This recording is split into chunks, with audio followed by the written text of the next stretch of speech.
जय गुरु। वंदे पुरुषोत्तमं, वंदे पुरुषोत्तमं, वंदे पुरुषोत्तमं।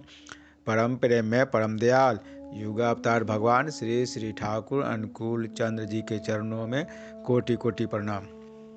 शारदा ने श्री श्री ठाकुर जी से पूछा, हे दयाल, वैष्णव शास्त्र में है जीव कृष्ण का नित्य दास है, उसका अर्थ क्या हुआ?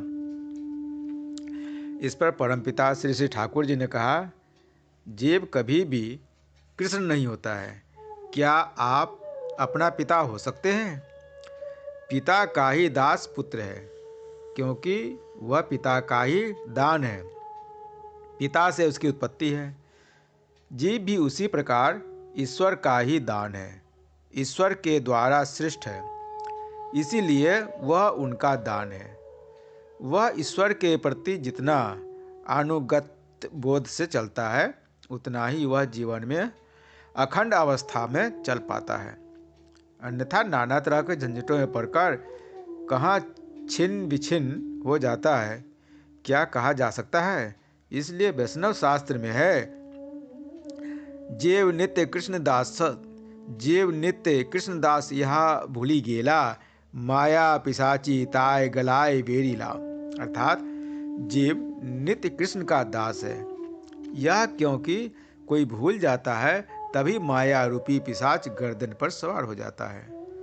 ईश्वरोपासना की वेदी वही पुरुषोत्तम है, इसीलिए जीव को कृष्ण का दास कहा गया है। ईश्वर दास कहने से छुटकारा नहीं मिलता है, क्योंकि अमूर्त ईश्वर को उपासना से मनुष्य की वृत्ति प्रवृत्ति में ठोकर नहीं लगती है।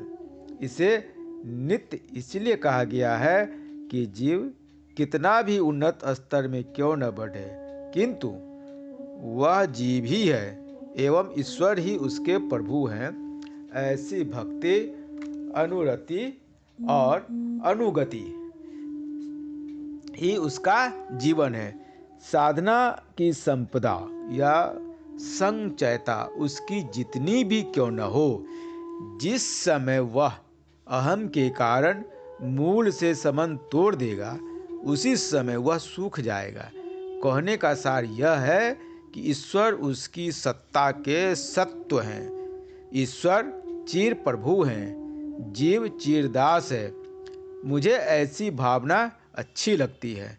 इसके अलावे दैनिक जीवन में यह तो बराबर देखते ही रहते हैं कि आप अपने बच्चे के पिता हो सकते हैं, किंतु अपने पिता के समीप आप बच्चे ही रहते हैं, चाहे आप कितना बड़ा क्यों न हो।